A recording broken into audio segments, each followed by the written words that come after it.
antimicrobiano, hablamos sobre esta situación. Al seleccionar un antibiótico tenemos que conocer al microbio dicho, al fármaco, y tenemos que conocer el huésped. ¿Qué situación está el paciente? Entonces ya hablamos sobre factores bacterianos, sobre antes de iniciar, realizar cultivo y grano. El tratamiento antimicrobiano solo es eficaz para bacterias, no es para virus. Si el germen es desconocido, elegir el antibiótico con razones estadísticas, eso ya lo hablábamos en la anterior clase. El tipo de infección que está presente, ¿no? Hay que conocerlo. Si la infección es comunitaria, nosocomial, hospitalaria, detalles que rodean al paciente, edad, comorbilidad, tendencia habitual, la existencia de susceptibilidad del germen en el hospital. Esto hay estudios que seguramente ustedes lo deben tener ya. ¿Qué hospitales van y cuáles son los gérmenes más comunes? ¿Lo tienen eso, no? Eso traten de pedírselo. Es muy bueno que lo tengan ustedes. Así despacitamente, sin necesidad de... Acuérdense que están entrando a un hospital y hay que saber qué es lo que hay adentro, ¿no? Siempre es bueno. Factores del huésped, edad, sexo, lugar de la infección. Hay que conocer esto. Coinfección con otras enfermedades, antecedentes de hipersensibilidad a los antibióticos, condición de la función hepática y renal, estado inmunológico del paciente. Esto es re importante si tenemos un paciente inmunodeprimido, inmunocompetente, para direccionar nuestros fármacos, si van a ser bactericidas o bacterostáticos o dosis bactericidas. Si ha tenido hospitalizaciones previas, estamos hablando de un mes atrás, una semana atrás, y su duración, en este caso, uso previo de antibióticos y su duración, ¿no? Algunas veces los pacientes hasta 20 días están con antibióticos, ¿no? Hasta más. Bueno, tenemos resultados de la vigilancia de la resistencia, un perfil de susceptibilidad donde ustedes están trabajando. Prevalencia de agentes etiológicos, y esto es lo que hablamos en la anterior clase. Los factores del huésped. Factores de conocimiento del fármaco. Tenemos que conocer la farmacocinética, absorción y distribución. Hace ratito un compañero de ustedes me decía, doctor, en la indicación terapéutica, en mi caso clínico, no hay vía de administración. ¿No? Está bien. Ahí está el estudio de nosotros. Nosotros tenemos que decir, mire, doctor, no está, pero este medicamento solamente va por vía endovenosa o vía intramuscular. En vía intramuscular se da así, y en vía intravenosa o intravenosa, endovenoso e intramuscular se da de esta forma. Entonces, eso es lo que se quiere, ¿no? Que tengamos la vía de administración como farmacocinética, farmacodinamia, lo más básico que sea posible, ¿no? Si no nos interesa clínicamente su farmacocinética, pues bueno, no le damos importancia, ¿no? Pero sí, cuando hay, por ejemplo, pacientes con insuficiencia renal, si una molécula farmacológica que se elimina por esa vía, pues decir, ¿no? Mire, doctor, es un paciente que tiene un filtrado glomerular de tanto, es una insuficiencia renal crónica y le están dando esta medicación. Hay muchas posibilidades de toxicidad o efectos secundarios que puedan alterar ya las características terapéuticas del paciente. El espectro de acción es re importante, ¿no? Si conocemos la sensibilidad de la bicho, de la bacteria, por supuesto que vamos a saber cómo manejarlo, ¿no? Dosis y forma de administración, vía y periodo de administración, interacción con otros antimicrobianos, si tiene efecto antagonista, sinérgico o ninguno. Los efectos adversos y contraindicaciones del fármaco, del antibiótico, hay que conocerlas. Potencial de inducción de resistencia, perfil de susceptibilidad, epidemiología de las infecciones prevalentes en el hospital, disponibilidad y costo. Esto sería conocimiento general de lo que son la utilización correcta de antimicrobianos. Tenemos muchos problemas con el uso de antimicrobianos, entonces es muy fundamental que podamos manejar esto. Combinación de los antibióticos. ¿Para qué combinamos? ¿No? Proporción de cobertura a más amplio espectro. O sea, yo tengo un fármaco que le da los gram positivos, podemos ampliar los gram negativos.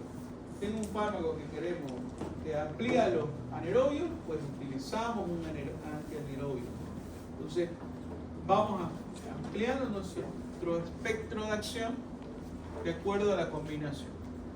Prevención de resistencia del antibiótico, tratar de reducir la toxicidad del fármaco, permitir el uso de dosificación menores de antibióticos y obtener sinergismo al utilizar dos o más fármacos, ¿no? Entonces, la combinación es importante por este tipo de situación. Hasta ahora, eso es lo que tenemos. El uso de antimicrobianos puede ser profiláctico. Lo utilizan en la parte quirúrgica, ¿no?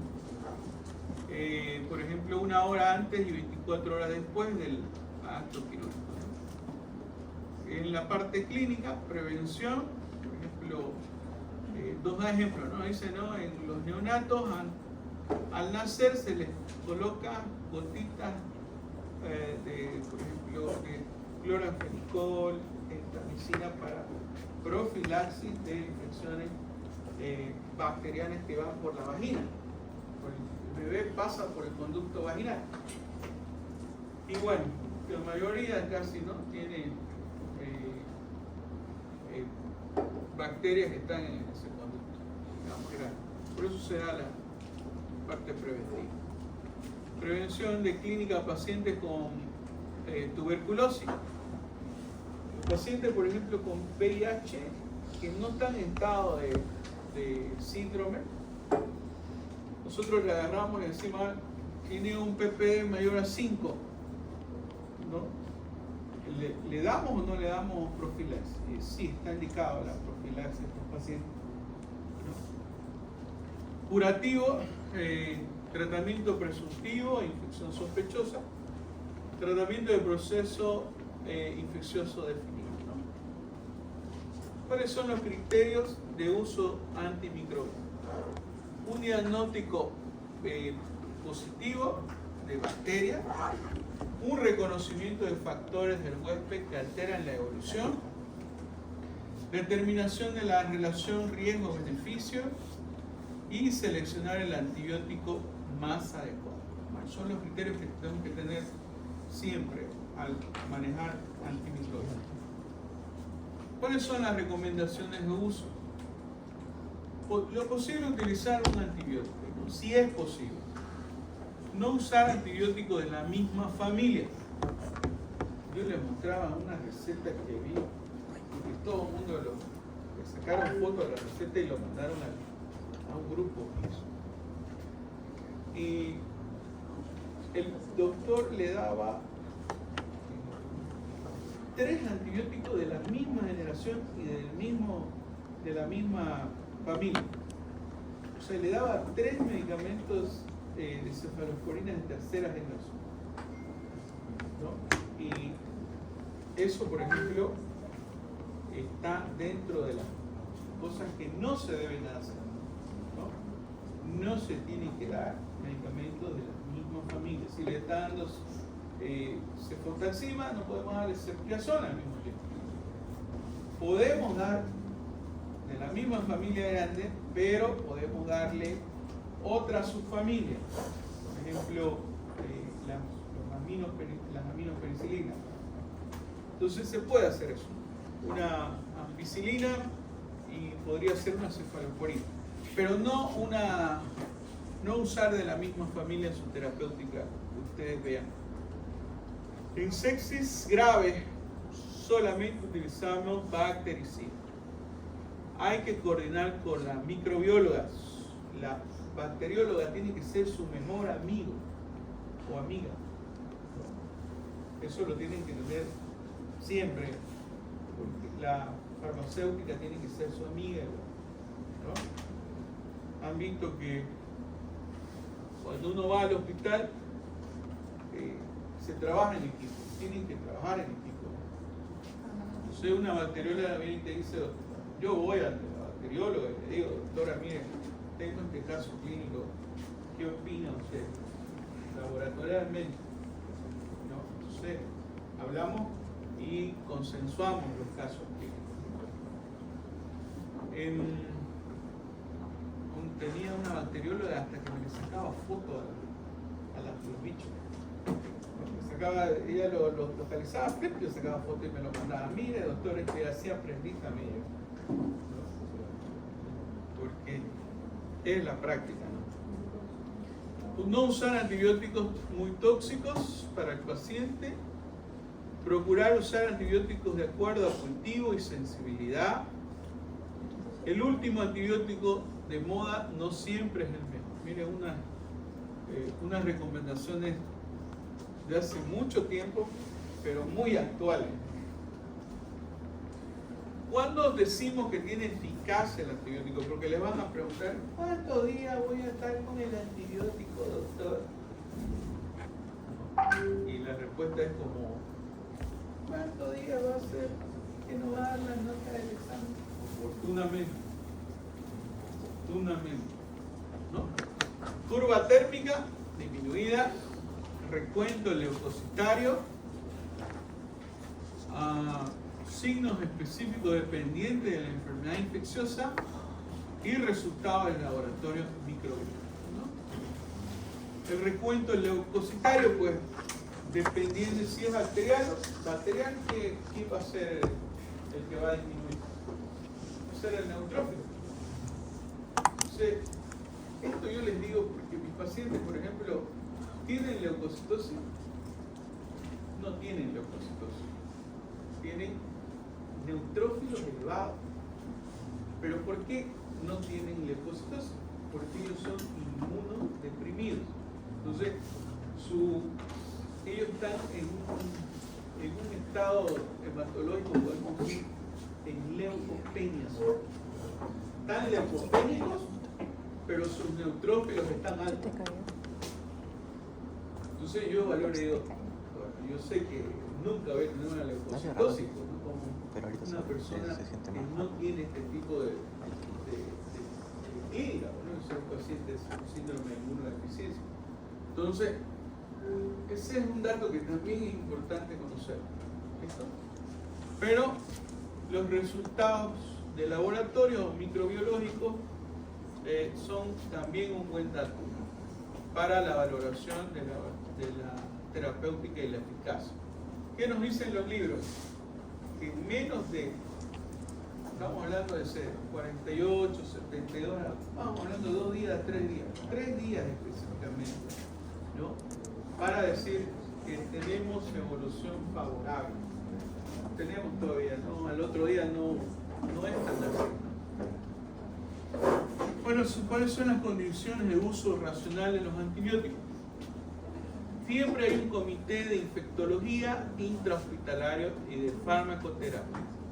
Donde estén ustedes, tienen que armar su gabinete de farmacoterapia o control infeccioso, ¿no?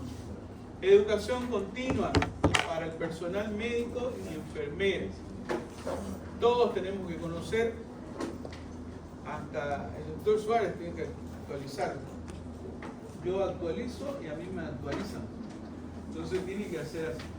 Por ejemplo, yo voy a cursos nacionales. Mi actualización es en todo el país.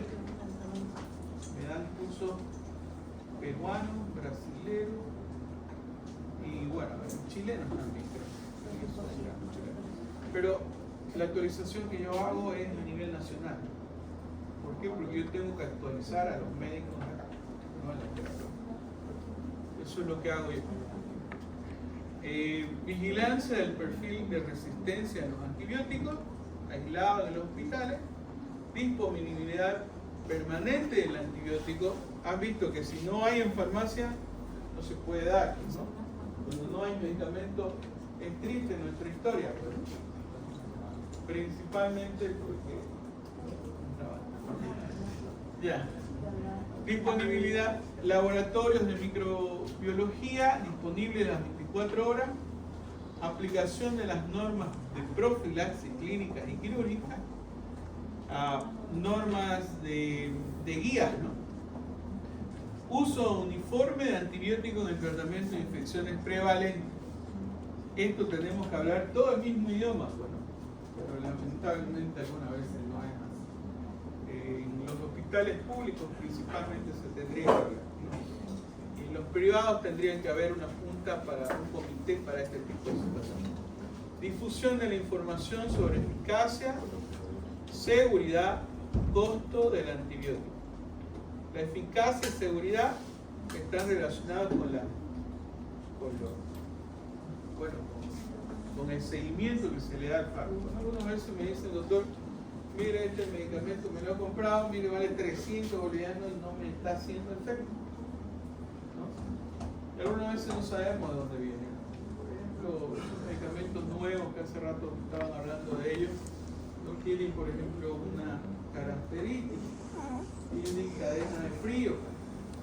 Y las cadenas de frío aquí en Santa Cruz son terribles para hacerlas, para cumplirlas. Ni las vacunas algunas veces podemos tenerlas en cadenas de frío. ¿Por qué? Porque son mal manejadas. Esto entre nosotros. ¿Por qué aparece el sarampión? ¿Por qué está apareciendo el nuevo sarampión? Hay una hipótesis muy interesante. No la digo el CEDES, pero ya yo me di cuenta de que la están buscando. Uno, los antivacunas. ¿Cómo? El otro día también a mi padre me salió, pero dice que las vacunas han sido, papá, las vacunas, a ver, sentate, le dije. ¿Cuántos? Lógico, como todo medicamento tiene efectos secundarios. Uno los antivacunas.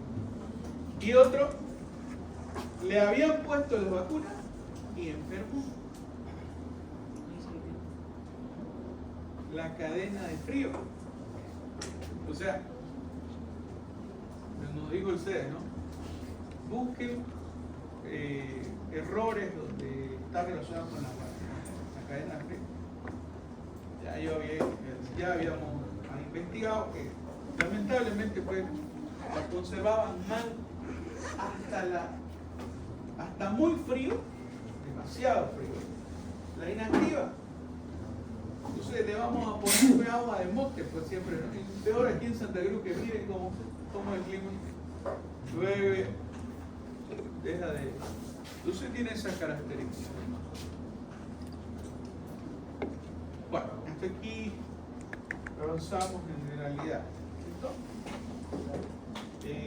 Comenzamos por familia. Vamos a comenzar la familia. La estudiemos todo esto. Apréndanselo el mecanismo de acción, que lo vamos a clasificar de esa manera. ¿Listo? Entonces, ¿quiénes son los inhibidores de la síntesis de la pared bacteriana? Los beta-lactamos. Entonces, aquí está una clasificación gigante que ya la hemos visto, la hemos repasado, pero nos vamos solamente a hablar de inhibidores de la síntesis de la pared bacteriana. ¿Quiénes entran aquí? Vancomicina, bacitracina, cicloserina, fosfomicina y todo lo que es todos los beta-lactámicos que inhiben la formación de la transpeptidación de los péptidos alcanos. Ya hemos hablado hartísimo de los péptidos alcanos, ya no me voy a quedar ahí. ¿Listo? Vamos a seguir rápido. Aquí, esta es la pared bacteriana. Decíamos que estaba formado por dos moléculas principalmente. Su compañero me decía la ácido N-acetilmurano y la ácido N-acetilglucosamina, ¿no? Entonces son dos moléculas, aquí lactam, NAM y NAG, que van a formar la pared bacteriana, y tenemos una proteína que se llama proteína fijadora de penicilina. Bueno, los beta-lactámicos, ¿no?, se unen a esta molécula y hacen que no haya formación, por supuesto, la transpeptidación de la formación de la pared bacteriana, ¿no? Aquí nos dice paso 1, que es la síntesis de los componentes de los peptidoglucanos y transporte al espacio periplasmático, ¿no? El 2, la formación de estas cadenas que son como ladrillos, les decía, ¿no? La NAM, la NAG, que ya sabemos qué es eso. Entonces, entre estas está una proteína, que es la proteína fijadora de penicilina, que es donde se une esta molécula farmacológica, ¿no? Bueno, sabemos que los gram negativos y gram positivos, bueno, tienen diferentes características y pared, ¿no? ¿Cuál es la clasificación de los beta-lactámicos? Una clasificación grande. Las penicilinas, cefalosporina, inhibidores de la beta-lactamasa, carbapenémicos, monomastámicos. Esta imagen la saqué de Caxo, ¿no?, en el libro de Caxo. Ahora, ¿qué características tienen los beta-lactámicos? Es el antibiótico de uso más frecuente en nuestro medio, inhiben la síntesis de la pared bacteriana, detienen el crecimiento y la reparación de la pared bacteriana. Todos poseen un anillo que se llama anillo beta-lactámico. Seguramente que recordarán esto del año pasado de antimicrobiano. Se los agrupa de acuerdo a su estructura, su espectro antimicrobiana, que lo vamos a ir viendo uno por uno, ¿no? Esta es la clasificación, esta es la familia, esta es la subfamilia y esta es la subfamilia, y sigue habiendo subfamilias de esta, ¿no? Pero hay. Entonces en el flashcard tenemos que poner familia beta-lactámica. Exacto. Familia beta-lactámica. Subfamilia, por ejemplo, penicilinas naturales. ¿Cuáles son las penicilinas naturales? G y B. Tenemos en Santa Cruz la B, no existe la B.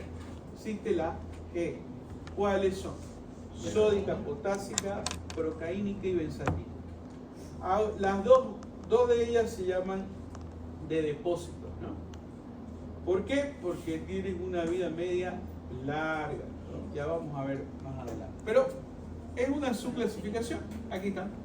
La penicilina G, B, bueno, y su espectro de acción. Todavía en algunas tenemos, ¿no?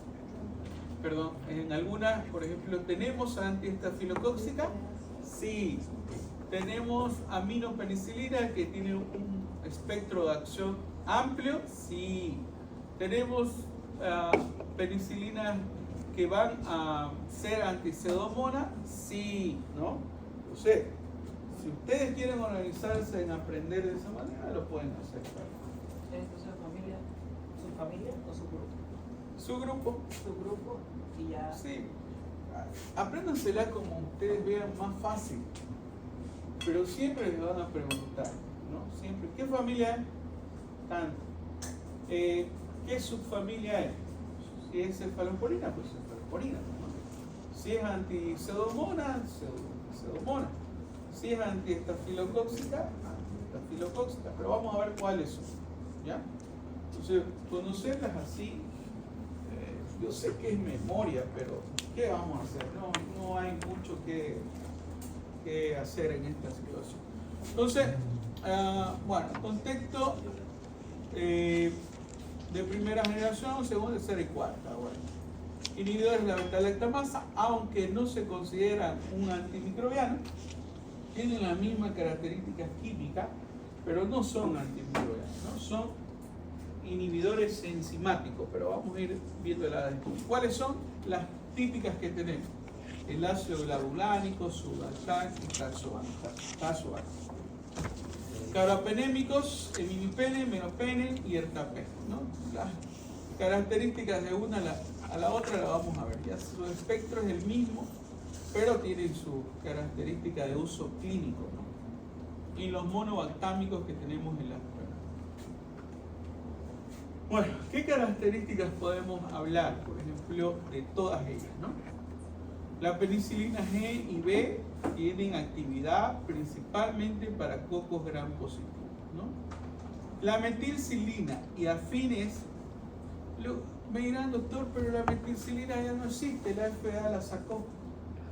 Es verdad, no hay.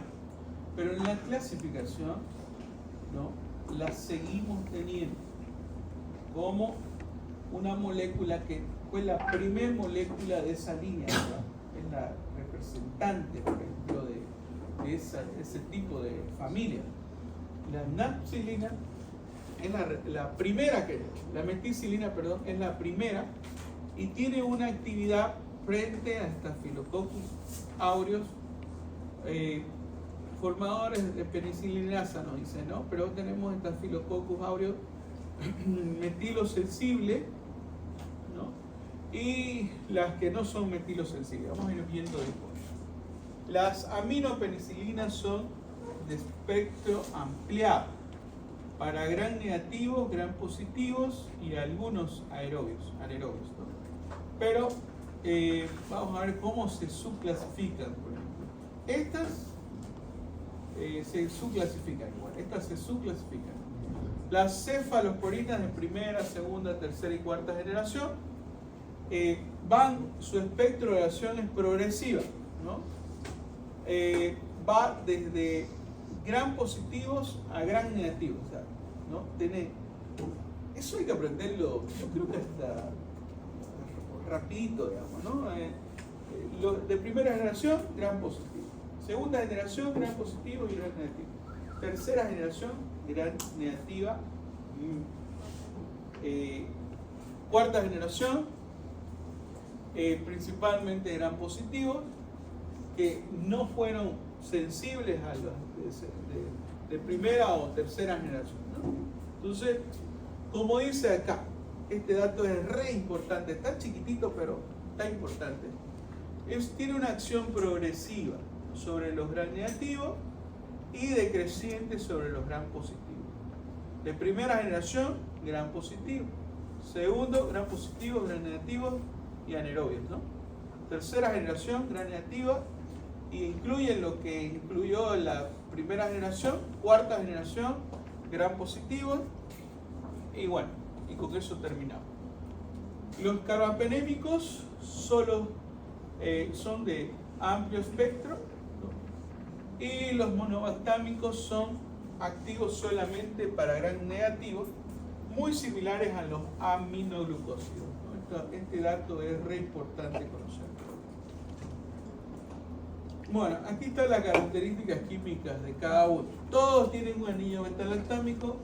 En ese anillo le sale algunas ramificaciones, ¿no?, que las divide en este tipo de clasificación. Químicamente podemos hablar de esto, y la resistencia también está relacionada, por eso están las manitos de esta diapositiva, la sacó una alumna de un profesor que habla mucho, que salió de San Simón igual. Yo lo conocí, este chico.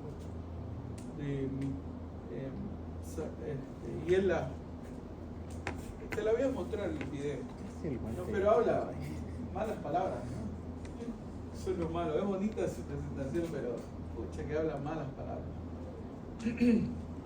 Entonces él pone esas cositas aquí, ¿no? Y está relacionada con la resistencia, ¿no? ¿Cuál es el mecanismo de acción de los beta-lactámicos? Si yo les pregunto, cualquier beta-lactámico es el mismo mecanismo de acción. No le tengan miedo ahí, ¿no? Son hartísimos medicamentos, pero el mecanismo de acción es la misma, ¿no? Inhibe la síntesis de la pared bacteriana, inhibe la formación de los péptidos glucanos, se une, ¿no?, a las proteínas fijadoras de penicilina, disminuye el gradiente osmótico entre la bacteria y el medio, eso les expliqué también, ¿no? Y su efecto está relacionado con efectos bactericidas. Todos los beta-lactámicos son bactericidas, todos. nos dice los efectos que producen dependencia del tiempo de acción está relacionado con, ¿no?, las concentraciones arriba de la concentración inhibitoria mínima. Otra vez, esta es la formación de la pared bacteriana y la unión, por supuesto, a esta molécula y la no formación de la pared. ¿Cuáles son los mecanismos de resistencia de los beta-lactámicos? Sencillos, ¿no? Uno es la producción de beta-lactamasa, cambio de afinidad del antibiótico por fijación de la penicilina, de la proteína, la incapacidad para penetrar en el sitio de acción, ¿no? Y se aumenta la bomba de flujo, se llama. Los nuevos libros de fármaco hablan sobre este tipo de situaciones.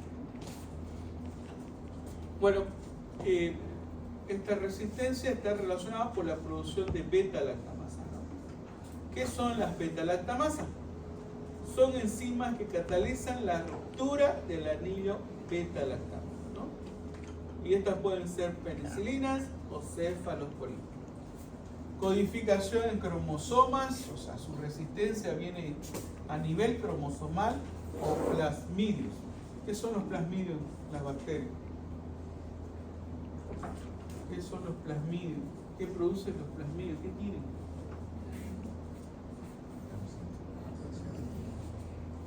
¿Te acuerdas del bacterio? Seguro que lo saben. ¿Qué contiene el plasmidio? ¿Por qué el fármaco produce resistencia a través del plasmidio? Tiene componente genético. Entonces, ese componente genético puede donar. De una bacteria puede ir a otra bacteria. Entonces, las beta-lactamasas cromosómicas pueden ser constitutivas o inducibles, dice, ¿no? La constitutiva delimita el espectro del fármaco bacteriano y las inducibles representan la resistencia adquirida. La beta-lactamasa está ubicada en el espacio periplasmático para proteger a la bacteria. Aquí está la primera membrana y aquí está la segunda membrana. Entonces, esa beta-lactamasa está aquí, entre estas estructuras. Otro mecanismo de resistencia, la afinidad y la incapacidad de penetrar en el sitio de acción, ¿no? Menor afinidad por la proteína fijadora de penicilina, por los beta-lactámicos, ¿no? Por inhibición de la beta-lactamasa a distintas proteínas fijadoras de penicilina. Es una sola bacteria, por ejemplo, el Streptococcus pneumoniae y las cefalosporinas de tercera generación, que pueden tener este tipo de cambio de afinidad y ser ya resistentes. La incapacidad de penetrar en el sitio de acción, ese es otro tipo de resistencia.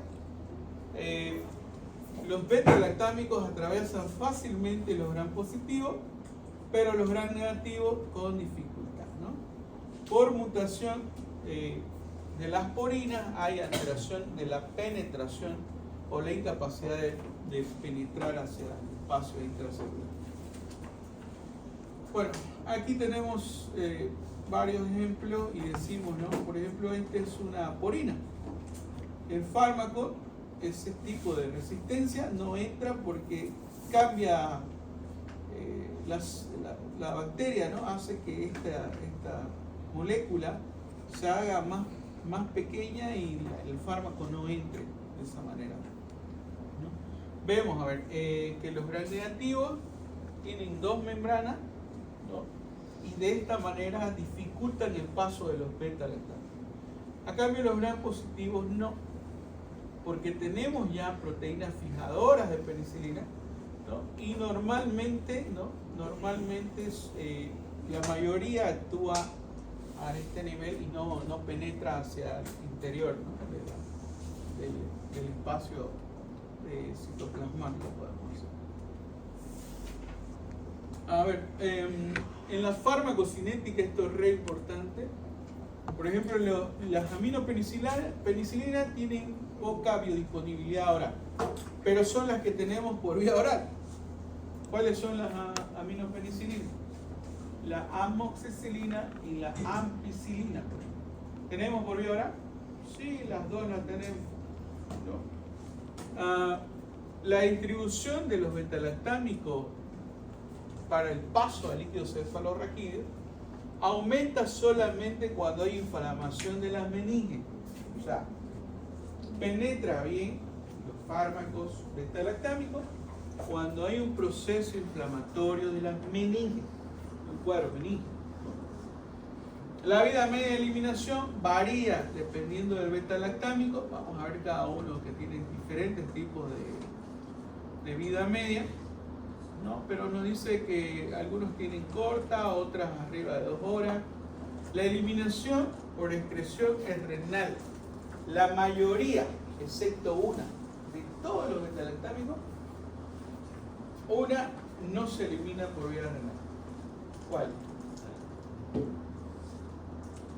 Tiene un porcentaje que se elimina, pero el porcentaje más alto es por vía biliar, por vía hepática.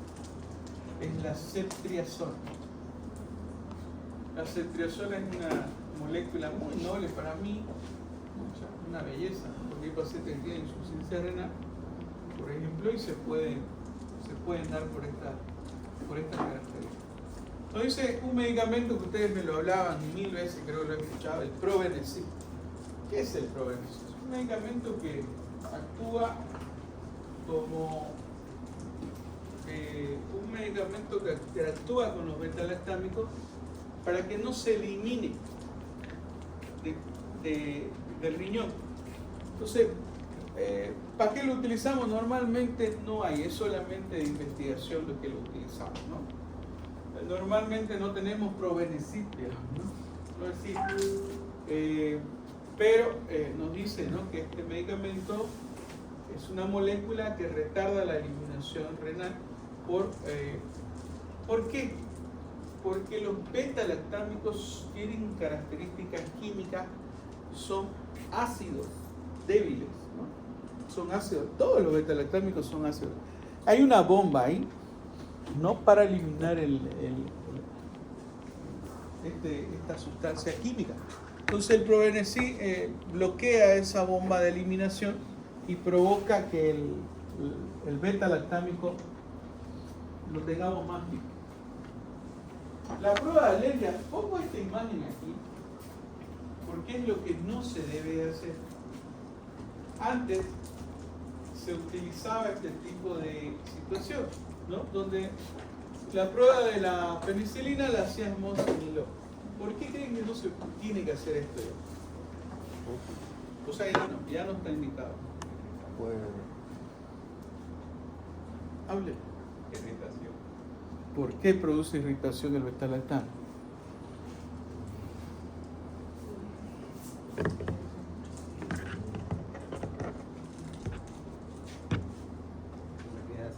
¿Ah?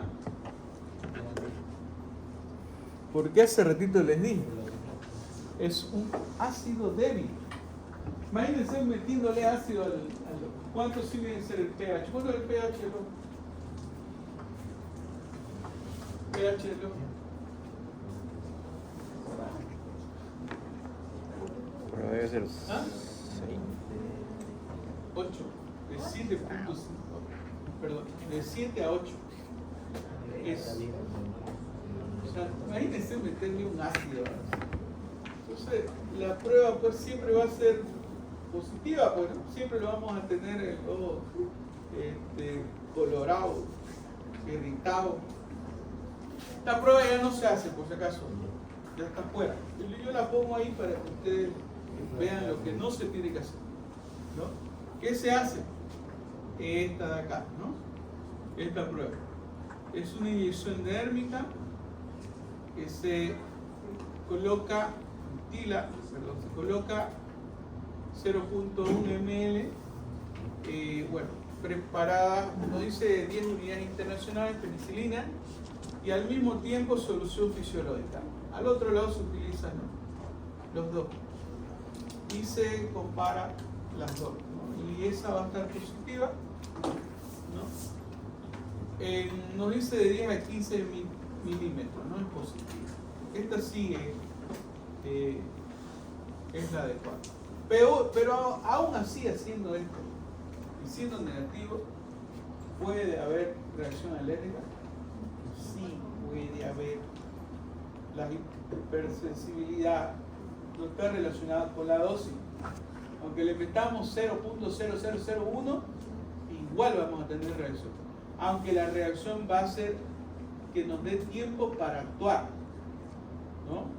Porque cuando le colocamos, por ejemplo, esta dosis a los pacientes con VIH y tienen alergia, es rápida la respuesta inmunológica, ¿no? Entonces, el tiempo, tengo que estar con mi adrenalina ahí, con mi tubo para entubar, digamos, por ejemplo, ¿no?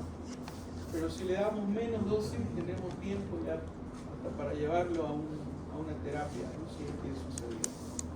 Aquí nadie se salva de esto.